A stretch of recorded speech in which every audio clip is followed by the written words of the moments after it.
I think we're live. I can't tell. It's always hard to tell when I'm starting these things, but welcome to another edition of RockSim Live. My name is Tim Van Milligan. Let me turn on my swipe here. Yes, I can see the comments. Yeah, I am live. People are coming into the door just to ask me if I can see the comments today. Let's see. I am trying to make things work and they're not popping up the way they should. So again, my name is Tim Van Milligan. I'm your host here at RockSim Live. What we're going to be talking about is RockSim, and we're here to answer your questions. I'm just seeing we got some people that are already showing up. We got Stu McNabb. Good morning, Tim. Good morning, Stu. We got Robert. We got Chris Britt, Brian Barbalis, Gregory Thomas, David Rowe. If you already haven't given me a shout out, go ahead and do that just so that I know who's here. We have some special promotions going on here today. As always, we're going to be giving away a poster during this live event, and today's poster is the Saturn 1B, which you can see over here. The one we're giving away is actually bigger than the one that it has on my wall. So you actually get a bigger one. I've already autographed it down here for you, just in case that you wanted to sell it someday. You're going to have to wait about 140 years when I die, because that's how long I plan on living. We are also giving away a sticker like we did last week. This is the sticker. This is how big it is. Hope you can see it here. What you do is when you place an order and you want this sticker, and it has a number 16 on it to commemorate. This is our 16th RockSim Live. There's a coupon code down at the bottom of the screen. You just type in that coupon code. It's a one-time use coupon code. And if your order is greater than $10, we'll just throw this in there into your order for free. This will last until October 30th of 21 to get this free sticker. I'll just leave that up here just a few more seconds as people are typing in here. We have Russell Deaton. Hello, Russell. I don't think I've seen your name here before. Chris Munson says thanks for doing this. Don Vetter's here. David Rowe says awesome poster and sticker. I should have put the Saturn 1B poster on the other side because it's being covered up by the RockSim Live sticker. Gregory Thomas says, I launched a Saturn 1B off of my own design right in the middle of downtown Pittsburgh for the Smithsonian Institute.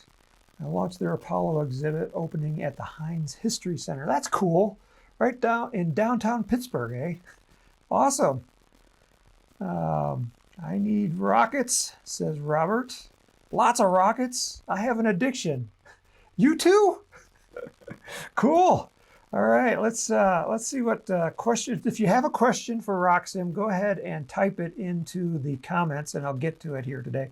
I don't have a lot of questions to answer, so Robert says, how can I get a link to download my RockSim on my new laptop? My old PC died, and I want to load RockSim on my laptop. Okay, that's an easy one. So let me go to my desktop camera here. As you come to the Apogee web page right here, there's this scrolling banner that goes across the top of the screen. We always have RockSim as one of the banners because it's a popular link. So if you just click on that, that will take you to the upgrade page. But right here, Robert, it says free trial version. So if you click on the free trial version, you just enter your name and address and all that stuff, your name and email, and then you'll get a link to download the free trial. And the free trial is actually the full version of RockSim. And you can activate it just like you would a regular RockSim. If you are logged into your account, you're going to need your key code to activate it. So log into your Apogee account and then just go to My Account. And then under there, it will say there will be a heading that says RockSim Keys. And then you can type in your key into RockSim, and then you can activate it like that. So you'll be up and running. And if it's not there, like if you had like a version 9 copy of RockSim, version 9 keys have to be converted into version 10 keys. So your version 9 key won't activate version 10. So you have to go through a process, and that process, if you go back here to the RockSim page, right here, this available, it will tell you how to activate your, to get a new version 10 key from version 9. Now, if you have a version 10 key and it's not showing up, then we have to do some work on our end. And to get that going,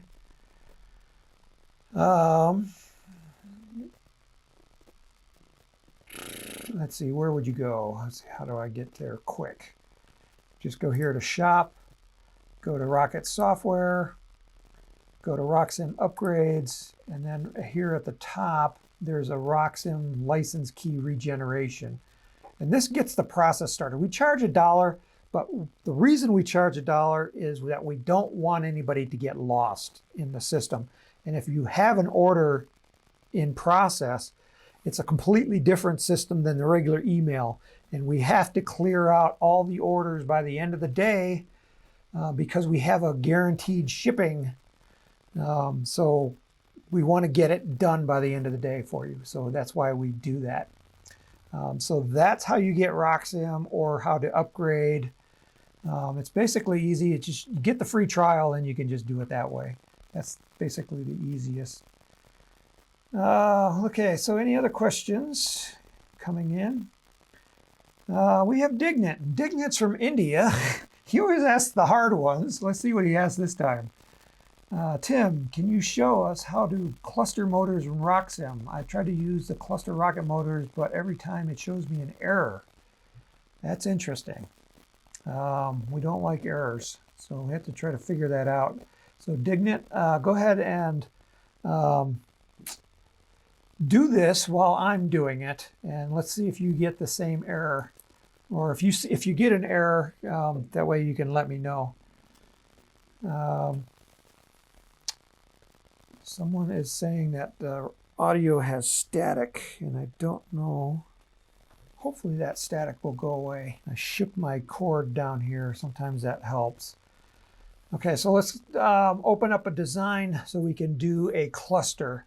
So to open an existing design, come up here to the File Open button. The regular RockSim files are stored in the RockSim program folder. So if you go to Applications on your Mac, and on Windows, I think it's under your C drive. I'm looking for RockSim 10 F37 because that's what we're using here today, F37. Let's open that up. And so once you're in the program folder, you'll see a folder called Designs, and we'll open that. And this gives you all your different designs. So now to make a cluster one, I need a rocket that's fairly big size and has room for a cluster. So I think what I'll do is I'll open up a Dynastar kit, because the Dynastar kits are a little bit bigger. Let's go with the Rising Star. Open that up. So here's the Rising Star rocket down here. I can come over here and look at it in 3D, and there it is. If you want to purchase this rocket, just go to the Apogee website and just type in Rising Star. You don't even have to type the whole thing, and there it is. It pops up right down there. Okay, and then here's an image of the Rising Star, and so here's, it's a big size rocket. And that's why I brought this up, just to kind of show you how big the rocket is. So it's a good size, and if we look at it from the base view, we got one motor right here in the back. Now to create a cluster, you basically need to start out with a design with one motor already in it. So if I go to my Design Components tab, I need to find that engine tube. So here's my engine tube right here.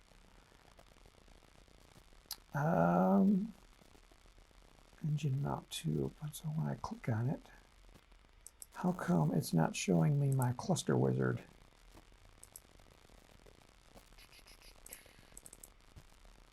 It says this is a motor mount, and it's a 24 millimeter, and it's showing it right back here in the back. And I got an engine block inside. It should be showing me the cluster button activated. So let's delete it here. I'm going to do a copy, and then I'm going to delete it. So I'm going to hit delete and say yes, and it goes away. And then I'm going to add it back. So I'm going to just go, to get this little menu right here, what I did is I did a right click with my mouse, and then do a paste. And it pasted it back in, but it's still not showing up here. Interesting. Delete it again. We'll add it manually. Yep, it's still there. Delete. Yes. Okay, aft body tube. Let's put in an inside tube, and let's make it a 24 millimeter. See, I'm looking here for 20 more. That's a clear one. I don't want a clear one. I want a regular one, 24 millimeter. Okay, so now you see it is this blue bar right here. I'm going to click this as a motor mount. I'm going to change the length. Let's make it 3.75. And then the location, I'm going to just slide it back. Let's put it right here. And I'm going to change this to the base of the yawning part, because I always put my body tubes, the engine mounts, from the base. And then click OK. Okay, so now the cluster button is showing up. So there must have been something that was weird in this design file. So the cluster button is right here. But before I hit the cluster button, I'm going to go back here and change the name and call it engine mount tube. I'm going to change the color.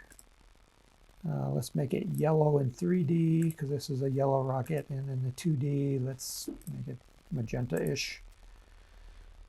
Okay, and click OK. Now I want to add an engine block, because when I click the cluster editor, it's going to duplicate everything that's associated with this motor mount tube.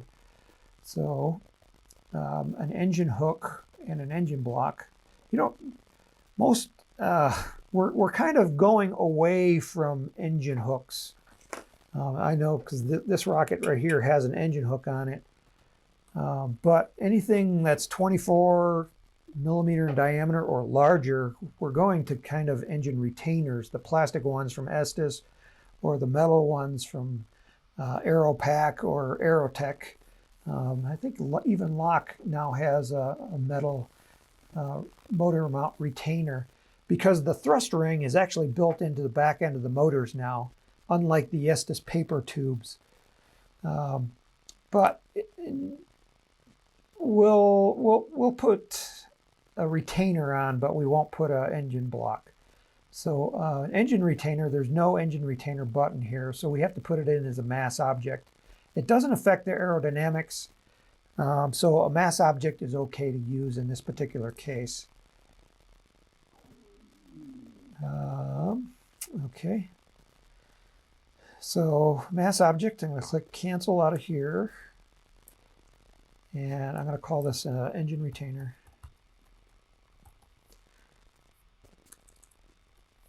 And I need to know the mass of an engine retainer, and I don't know it off the top of my head, so I'm going to go to the Apogee website. I'm going to go to retainer, type that in, and see what pops up. Okay, we have a 24 millimeter. Since we're using 24 millimeter, that one will work.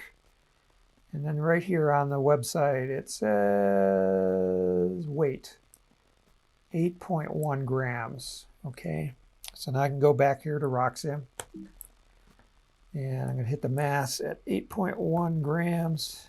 Now I need, so it's right down here, and I need to change the location, so I'm going to just slide it back here because it kind of at the very end of the tube.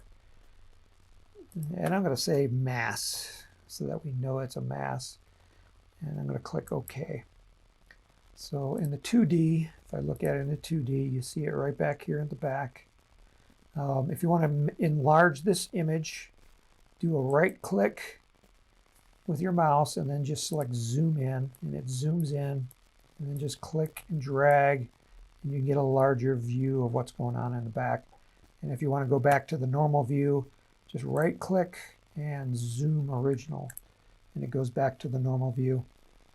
Okay, so now we have our engine tube, and now we're going to go to cluster. So this is where we create our cluster. So hit that, and we're going to go through a cluster wizard process, and this kind of tells you what the process is. We're going to specify a pattern, specify a rotation angle and a number of tubes, and then specify the names, and then finish. Okay, so I'm going to click continue down here in the corner, and this brings up this chart right here that tells you what how we're going to cluster. So I can do 2-engine cluster like that. I can do a 3-engine cluster. That's going to fit. And on this screen over here, by the way, you can also do the right click and zoom in so you can see what's going on. So everything fits with 3 motors. If I go to 4, you can see now they're starting to hang over the outside of the tube. I think it will allow you to do a 4-engine, stuff that hangs over the edge, but in real life you probably wouldn't. My favorite button is this one down here. This gives me more control than these buttons. So I'm going to hit this one here. And it specifies it as 2. I'm going to hit continue. And then from here, I can change the number of tubes. So I'm going to highlight this, and I can say 4. Let's zoom in here so you can see what's going on. Oops, I zoomed out. Okay. I'll back it down to 3. Let's go back down to 2. Okay, so because this really tells you something that you can do with this. See this cluster radius here? Since this is a 2-engine cluster, and we have this engine retainer on the back of the rocket, this is going to interfere with 2 clusters because they're going to be butted back to back, and that's not going to fit in this configuration. So we need to separate these tubes just a little bit so that those engine retainers can nest together.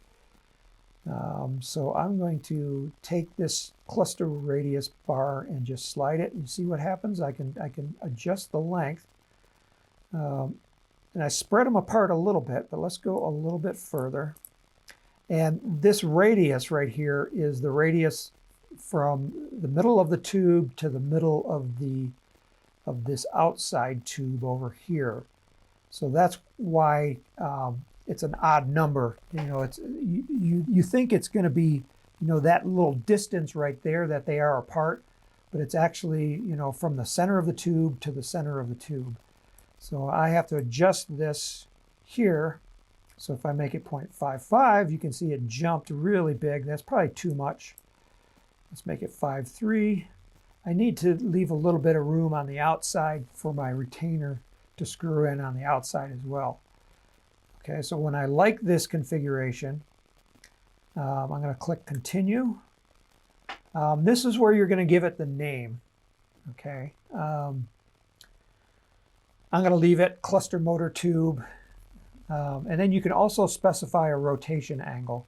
So if I zoom in again so you can see what's going on, I can take that rotation angle and I can spin it around. Just in case I didn't, if I had through the wall fins, this is where it really helps. Because if I had a through the wall fin, that fin tab on this fin at the top is going to be butting right up against that tube. So maybe I want to rotate it like this so that I can get, more fin tab, further distance apart. This will really become apparent when you got a 3-engine cluster. So let me go back here and change it to a 3-engine cluster so you can see, and then go continue. See, if I rotated them like this, my through-the-wall fin tabs would be butting right up against that tube. And now it's basically, I don't even have a tab. So I would like to rotate that. And for three engines, it would be 60 degrees exactly. So now my tabs would go all the way right into these slots right here. And I get some really good bonding area on a 3-engine cluster.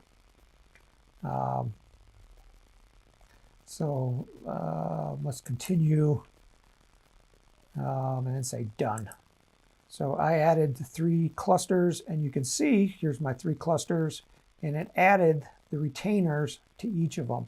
So I only had to had the retainer one time, and it automatically put it in there. Let me check with Dignit. Dignit, if you're following along, let me know if that worked for you. Gregory Thomas asked, who's hiding behind the Apogee chat? It might be me. If I say, hello, Gregory. Oops. No, not Gregory Porter, Gregory Thomas. I don't know. Did that take? It didn't take. It wants to say,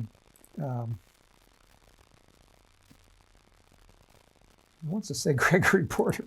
I don't know who Gregory Porter is. Okay. So who's hiding behind it? So that's me.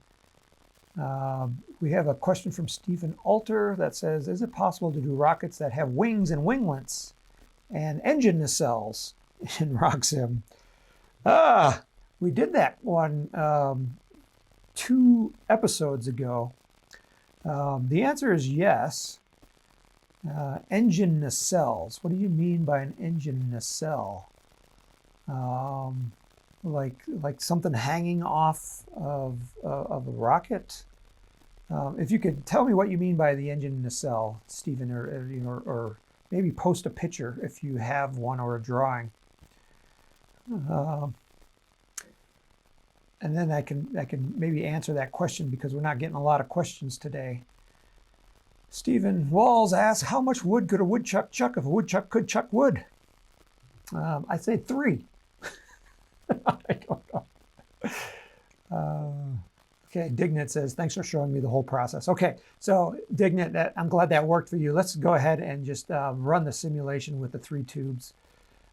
First, let me go back to RockSim and save this as a different name, Rising Star Cluster. So I don't overwrite my old Rising Star, do save. So now when I go to simulations, it has previously run simulations here. And if I want to delete those, I'll go up here to simulation and then just choose delete. Since that was a single engine and now we have 3.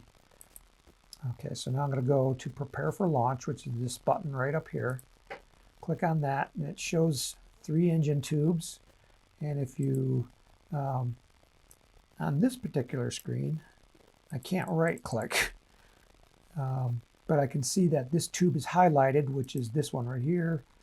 And then if I click it, the second one, it's the bottom one, and the third one would be up here. So let's load some motors in here. Double click on it, and it brings up our engine list. So we got an Aerotech E. I like the E15. Let's choose a delay. I'm going to choose the longest delay. Engine overhang, let's make that 0.5 inches. 0.5 inches, and click OK. You can see it loaded that motor back here, and this one is loaded. If I want to do them all real quick, hit that load all button, and it will just load all 3 engines, all of them identical, in the back end of the rocket. So now they're all loaded. Let me click OK. I want to just check something here. I want to check to make sure the rocket is still stable. Make sure that center of gravity is still ahead of that center of pressure. We added a lot of weight in the back, and that really moves that center of gravity far back. But this rising star, because it's such a long rocket, it's pretty stable. But it's always good to check. Here's the center of gravity at 28.78 inches, the center of pressure at 32.89. So our margin is still greater than 1. So that's good. So let's go back up here and do a simulation. Flight events, deploy at maximum ejection delay. So at 7 seconds, the streamer will pop, or not the streamer, the parachute will pop out. Starting state, we're on a 98-inch launch rod. Let's change that to 60 inches. So now we're at a 5-foot long launch rod, because this particular rocket has launch lugs and not rail buttons. So my launch rod is 60 inches long here, and it's going straight up. Launch conditions, 700-foot altitude, which is somewhere in the Midwest of the United States. And we have an 8-mile-an-hour wind. And I just like to run the flight profile and see what this looks like. So I'm going to click that. And it's running the simulation. Let me move this over here so we can see it. Okay, so here's the rocket sitting on the pad. And then we go launch. The rocket's taking off. You see the smoke coming out. The smoke is starting to drift with the wind, which is good. And the rocket's going up. We're at 9 seconds into the flight. Over 3,200 feet right now. And now it's starting its descent on its parachute. And this is going to take a long time to come down. We're already 20 seconds and we're not even a fifth of the way through. So I'm going to just speed this up by just grabbing that slider bar and bringing it all the way back down to the ground. So it lands at a range of about 2,600 feet. Total flight time of 258 seconds. So that's pretty long. All right, so I'm backing it up and just seeing what this looks like. So I can see the parachute right here. Our delay wasn't long enough. We were close, but not quite long enough. And the parachute popped out going upwards, and then it starts drifting down. Pretty good flight. I'd call that successful. So now this optimal delay, this is not quite accurate because the parachute came out too early. So to get an accurate delay right here, I got to rerun the simulation and I need a longer delay. So I'm going to go to a custom delay and I'm going to make it like 9 seconds. Use 9 seconds and then load that into all of them. So click load all. And let's just do launch. It's going to be pretty much the same trajectory. Holy cow, it still says our optimal delay is not quite right. Let's do an even longer delay. Let's choose engine, custom delay, and let's go. We'll go 12 seconds. 13. Use that. Load all. Let's do the flight profile this time. It's got to come over the top. It's got to be coming down before that parachute opens. So I just grabbed the slider bar here just to speed things along. Okay, so now it's coming over the top.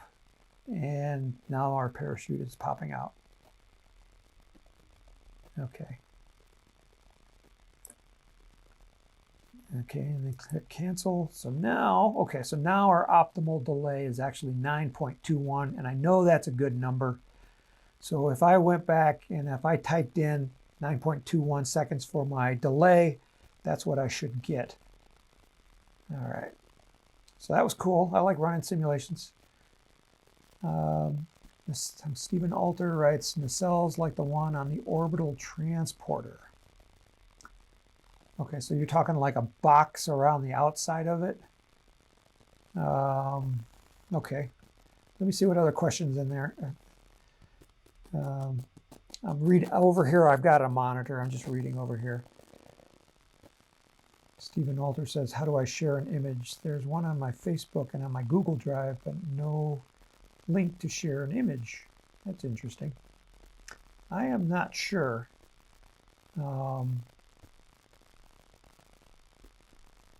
Maybe somebody can help Stephen with instructions on Facebook, because I don't know the instructions there. Gregory Thomas looks like he's asking a question.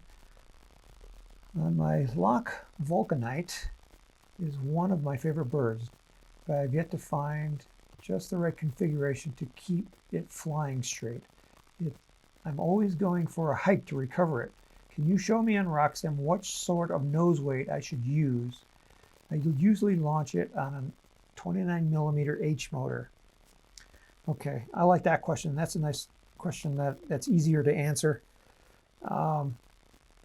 So let's open up the lock vulcanite. Well, first I'll save this one just for fun.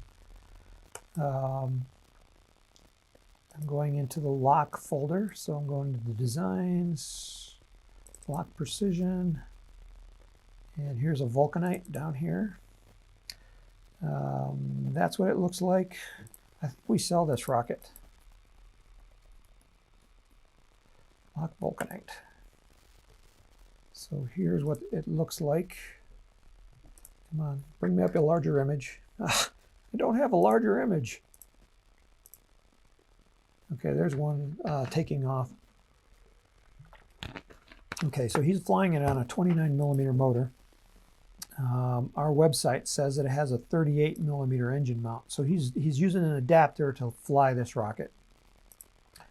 So here it is. Let's look at it in 3D. Okay, that's a nice rocket, but it has, I believe, a 38 in it. So if you don't see, I didn't create this design because I always change my names, and then it's hard to find what this is. So this is our engine mount tube. So let's call it an engine mount tube. And it says 38mm motor. Okay, but you can in RockSim put in a 29. So I'm going to click OK. So we're going to. Okay, so his was. He's always going for a hike. So I think what he wants is, correct me if I'm wrong, Gregory, you want to know how to get it to land closer to the launch pad. So let's put an H motor in it. Okay, so right now it's showing 38mm motors, but we can change that by saying show engines that match the motor mount diameter or are smaller. So we're going to choose that so we can see all the ones that are smaller. Now, let's make sure that the engines are sorted by smallest to largest, because then I'm just going to drag this down until I get into the H motors. Okay, so now we're into the H motors. Now I need to find an H motor that's a 29mm.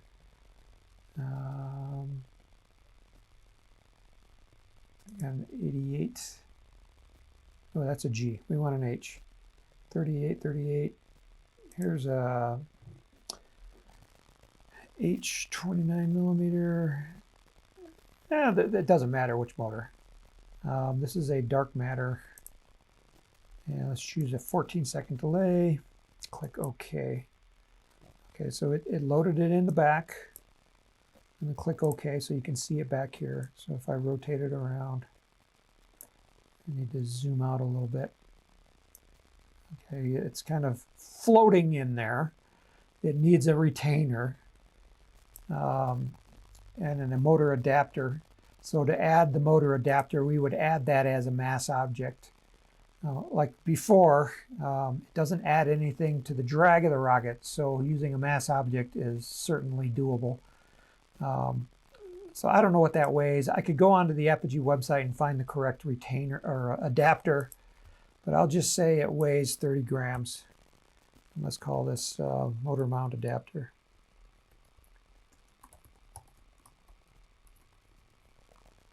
Okay, so right now it's showing it as right here. I want to slide it to the back. Kind of be, right back here where you would expect it to be. And I'll click OK. So now I have the motor mount adapter in there. So now I've accounted for the extra weight. So now let's run a simulation and see what happens. Let's see. Let me go back here. Does this one have a launch lug or a rail guide? I believe it says it launch pad of high power, so that will be a 98-inch long launch rail. So my starting state, I'm going to change this back to 98 inches, so that's 8 feet. We're going straight up. We have the motor installed. Under flight events, we're going to deploy the parachute at maximum ejection delay. Simulation controls is okay. Nothing changed under launch conditions. I know I'm going kind of fast, but nothing has changed from our last simulation that we did with the Rising Star, except for the launch rod is longer. Let's do a flight profile and see what it looks like. So our rocket is down here at the bottom. Let's launch it and see where it's going to go. We're still going up, and we're up 2,000 feet, 2,200 feet, 2,300 feet. We've topped out like 2,300 feet. Now it's coming down, and now our parachute pops out. And now it's starting to descend. Okay, so now it's coming down, and it's going to land about 428 feet away. So that's not a long walk, but what can we do to get this closer to the pad? Is that your question? Yes, I have stability issues. It's always flying away. So that's two different things, flying away or stability. The stability is much more important.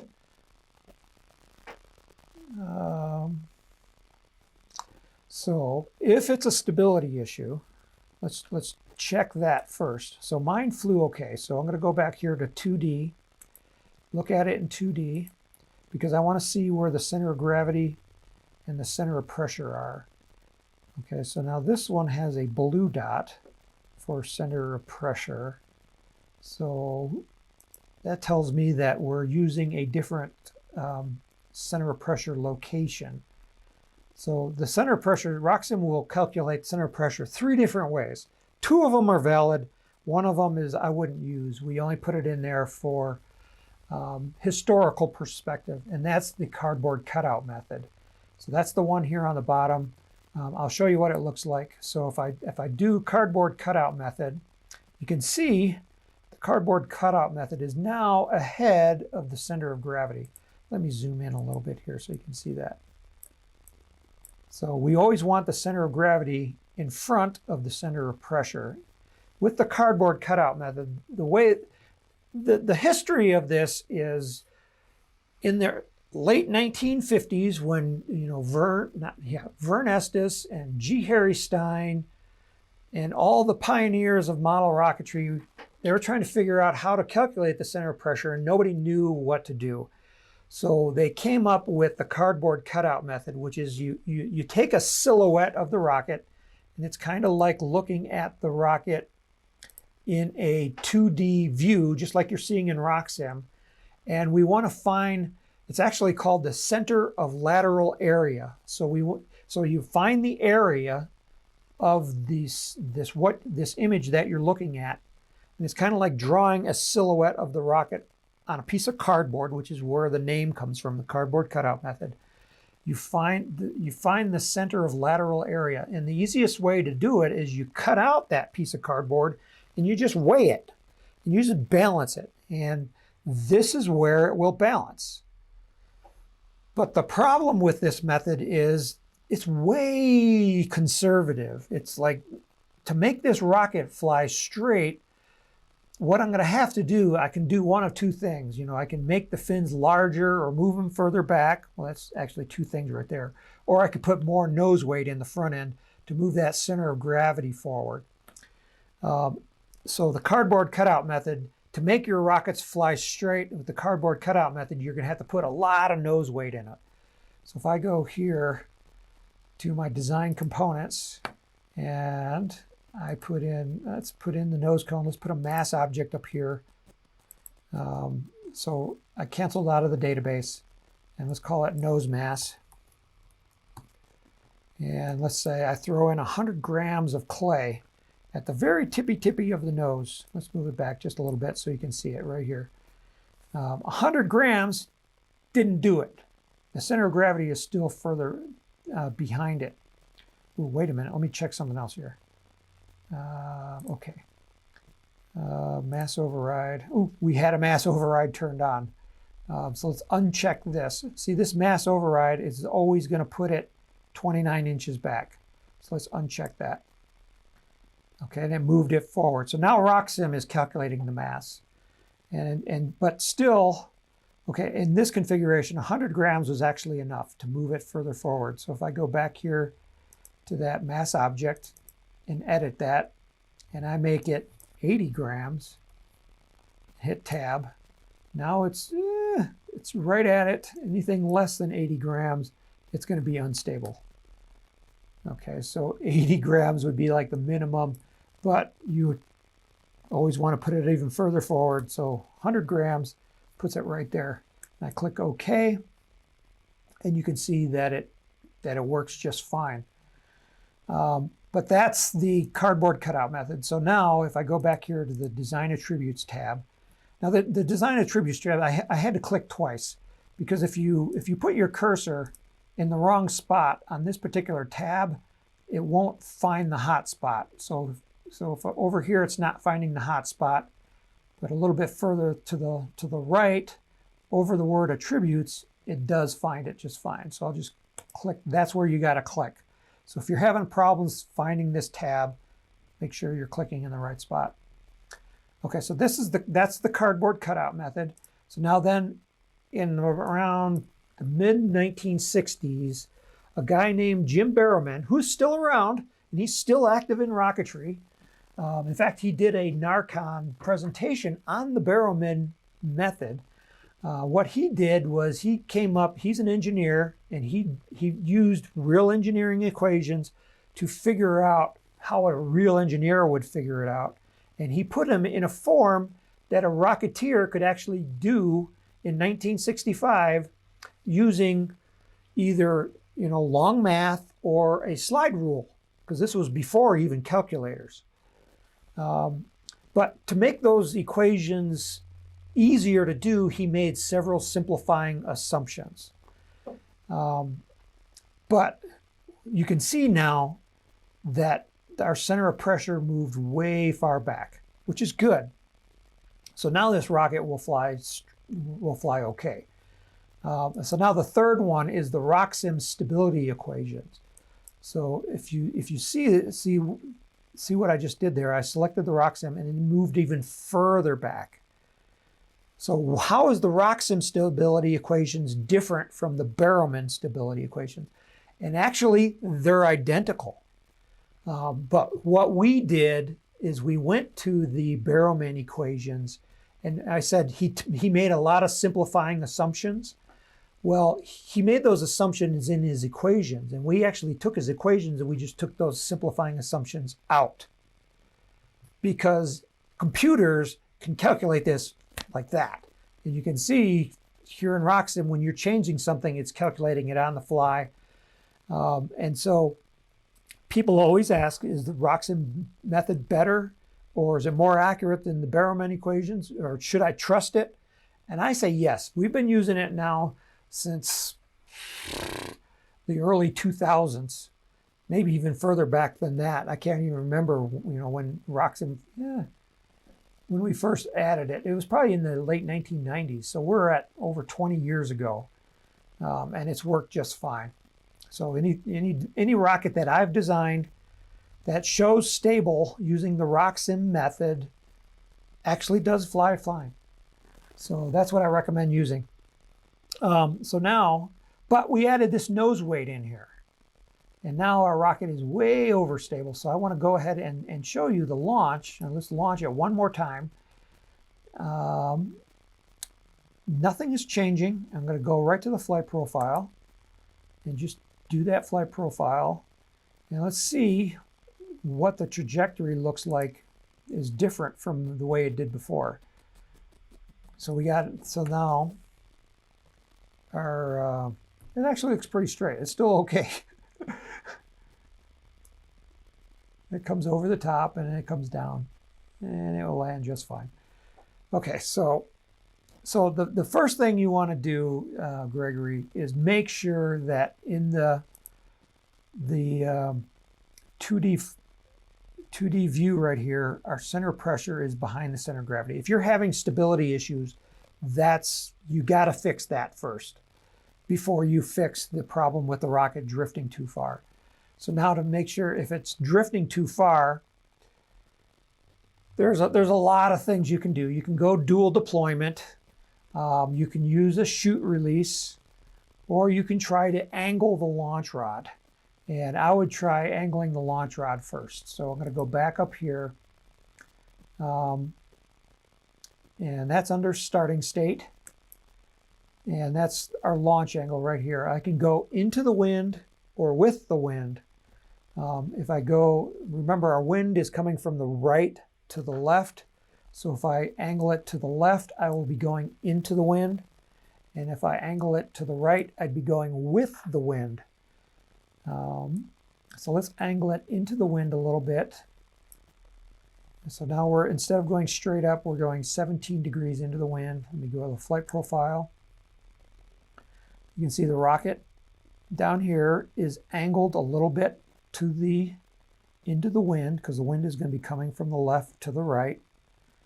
And let's see what that looks like. So let's launch it.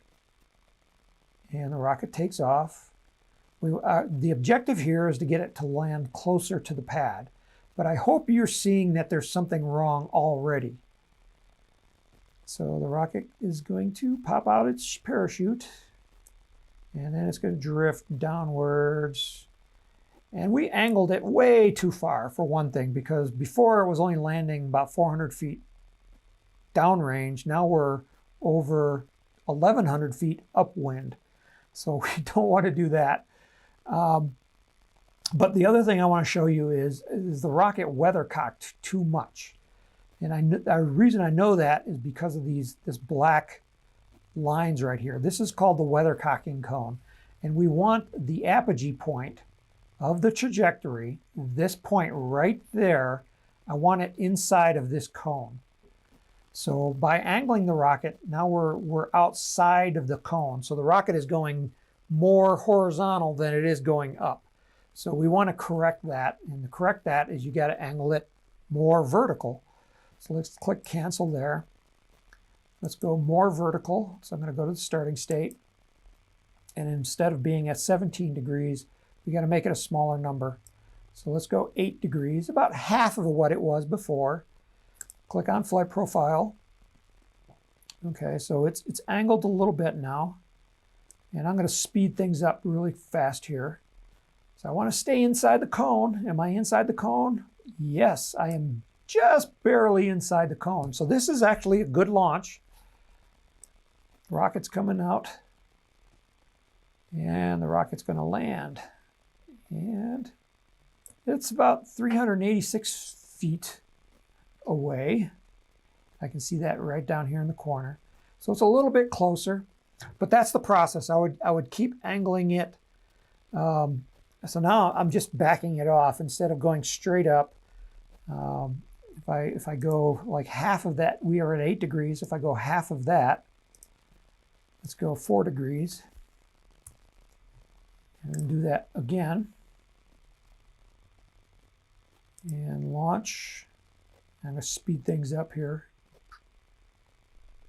Rocket comes down. We're still in the cone, which is good, but we're drifting too far away. So it's going to be somewhere between 4 degrees and 8 degrees is where I'm going to need. And so that's the process. You just kind of tweak it back and forth until you get it to where you want it to land. Or the other option is to use a chute release or dual deployment. And we're kind of running out of time for running a chute release or dual deployment. But if I wanted to get to the other question that came in here.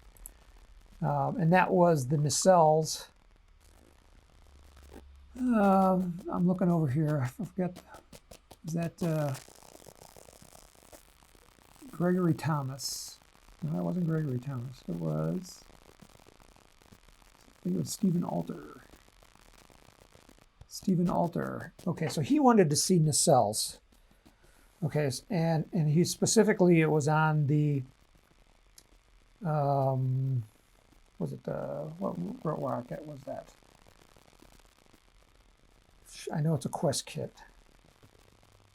Used to be an Estes kit. Orbital transport. So if I go to orbital transport, so he's talking nacelles like on the orbital transport. So that's what the orbital transport looks like. I don't have a close-up view, so nacelles down here on the bottom. So that is possible to do it in RockSim. The easiest way, if the orbital transport is what you want to fly, click here where it says RockSim file on the website, and that will jump down further down on the page to the orbital transport. And we do have a RockSim file for it. So I just clicked download it. So I downloaded it on my computer, but it also might be already inside of your design folder. So if I go up here to designs, and this is now a SimRock kit. So if I go to the SimRock file, and here it is, orbital transport, because SimRock is now making it. And click no here. Okay, so here's the orbital transport, what it looks like. And if I rotate it around,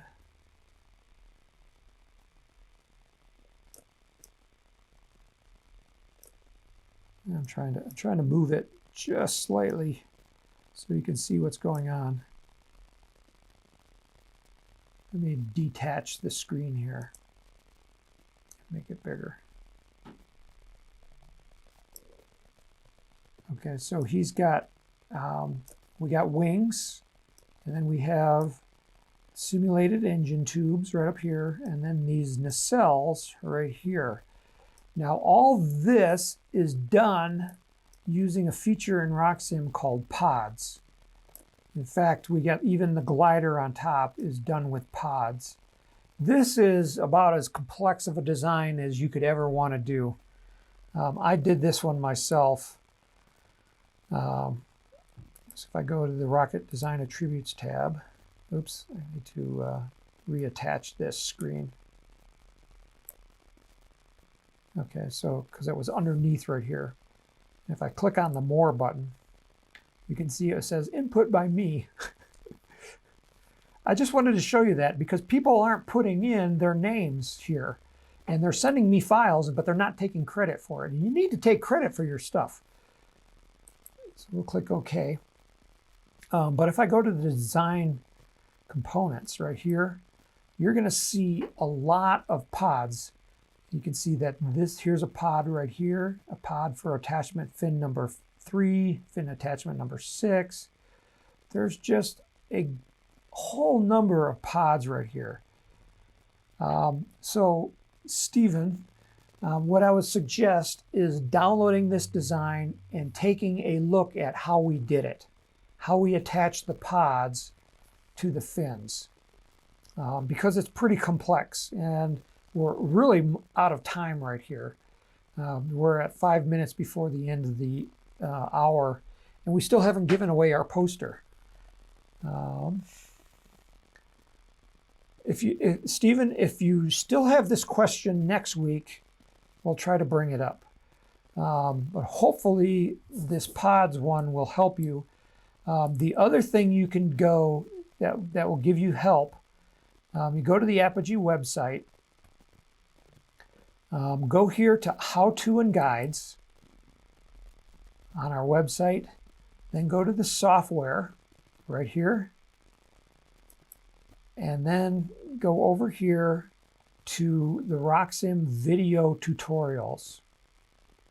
Click on that. Okay, and then this is all the basic tutorials that we did. And there is a video here on adding, okay, so you got I just went past it. Okay, so adding simulated jet engines. That's video number 18. That shows you how to do a rocket like the LexJet, which is a Dynastar kit. So go here, back up to Dynastar. These are in your file, so you have access to these. LexJet, where's LexJet? Right here, LexJet. Okay, so you see we have nacelles here on the back end of the rocket. So there's the nacelles. And you can see these are also pods. Say the jet engine tube fins right here are those. We have these wings right here are custom fins.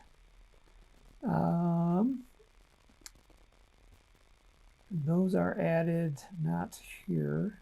They're added to this body tube. So we have a bottom dorsal fin.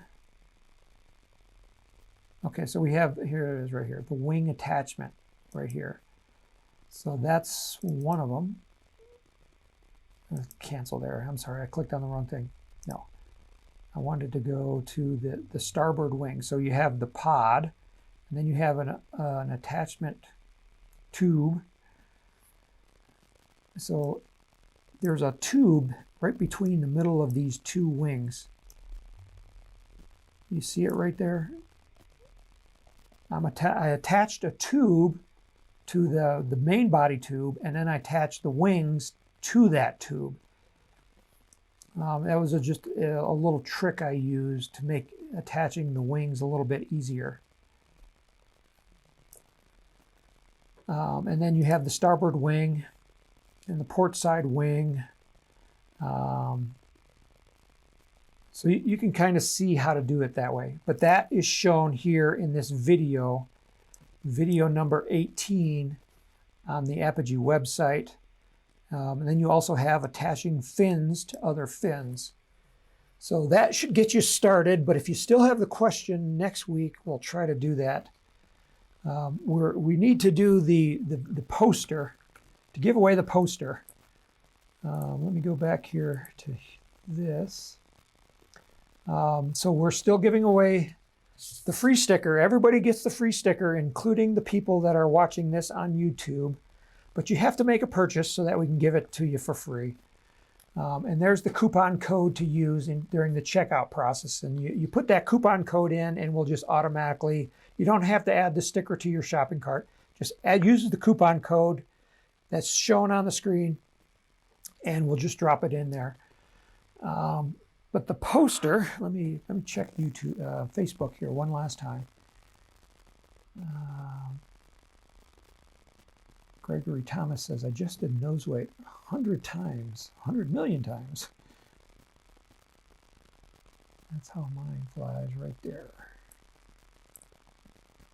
Joe Noble asks, how was the weathercocking angle calculated? That was based on a report that a NAR member called Trip Barber, who used to be the NAR president a long time ago, he wrote this report on how much weathercocking is too much.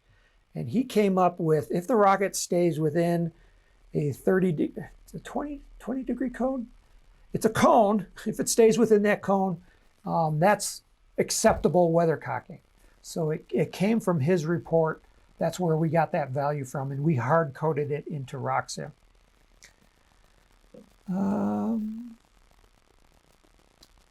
If anyone finds theirself in Pittsburgh, drop me a line and poke some holes in the sky. Gregory Thomas, that's cool. Let's get together and launch. I'm just reading these real quick. I'm sorry that I'm trying to talk as I'm reading here. Okay. Okay, so now let's give away the poster. So let's do it like we did last week. So if you are the 5th person that puts in the name of their club section or their NAR number or their AAA number, or if you're international, Put in, your country so that we know where you are. And the fifth person that pops up in the comments field will get the poster. Now, there is a time delay, lag, from when I set it to when it actually shows up in, this will actually show up on your screen in Facebook. So there is this time delay to get this going. Oh boy, here they come in. Gregory Thomas. You can still do it again in case people are slow. He says he is from Shark. He's NAR number 809. 809, that's kind of like Gregory. I hope you're not like that old, or you were really young when you got your NAR number. Joe Noble asks, are you going to the sand dunes? He's talking about, am I going to the National Sport Launch at the Great Sand Dunes in Alamosa, Colorado, and that's on Memorial Day weekend coming up here in 2021. And the answer is yes, I will be there. Come out and say hello if you're there. Brian is number 2. Stu McNabb is number 3. Brian again is number 4. And Stephen Alter is number 5. So Stephen Alter wins the poster, the Saturn 1B poster. We're going to do this again next week. Cover the poster up again. We're going to do it again next week. Next week, though, we're going to have a substitute host. That's going to be probably Michelle, because I have to take my daughter to a diving competition. So I won't be here, but we will be on Facebook Live. And I might do kind of a pre-recorded deal that I did before, just to make sure that Michelle gets some questions to answer. So if you have a question to answer, ask about RockSim. You can continue to put it in the comments for right now as long as I'm talking, or you can always come to the Apogee website. If you're on the Apogee website, just go to the top of the screen and off to the right side where it says talk to a real person. Scroll down just a little bit, an inch below that, it will say contact form. And the contact form is how you make contact with us. You can just type in your question there and say, this is for RockSim Live. And then I can answer that, or Michelle can answer that next week if it comes in too late. And then again, at the end of the month, I will be at the National Sport Launch. And I think I will miss that weekend as well, because I will be flying rockets while Facebook Live will be happening. So that's going to be 2 times that I won't be here, but we will have it because we want to keep giving away stickers. And maybe I'll take some stickers with me down to National Sport Launch. So hit me up for a sticker down there. Gregory Thomas is NAR number 103001. Ooh, that's a cool number. I like that. It's nice and long. Stu McNabb says, see you at NSL. Gregory Thomas says, not my number, that's my club section. Oh, okay, cool. The person that I know personally with the lowest NAR number is Bill Stein, who is the general manager at Estes. He still flies rockets too. His NAR number is like a double digit, like below 100, which is like super cool. That means like he got it when he was born, his dad assigned him that low NAR number because his dad was the president at that time. Okay, so we're out of time here. I would like to thank you again for coming. I really appreciate you being here, taking time out of your day. We did have a lot of people again. I'm not sure what our maximum number of people is, but right now we're at 14, which is a little bit higher than when we started. So people have continued to watch. We will archive this on YouTube. I'm sorry, it's going to be YouTube. You come to our website where it says Facebook Live. If you click on that link, it's an image. If you click on that image, it will take you to our archive page on our website, but it's also on our YouTube page, so you can get it there as well. So thank you again for showing up. I'm going to hit the end live video button, And then I've got to name my countdown. So in 5, 4, 3, 2, 1, go out and launch something.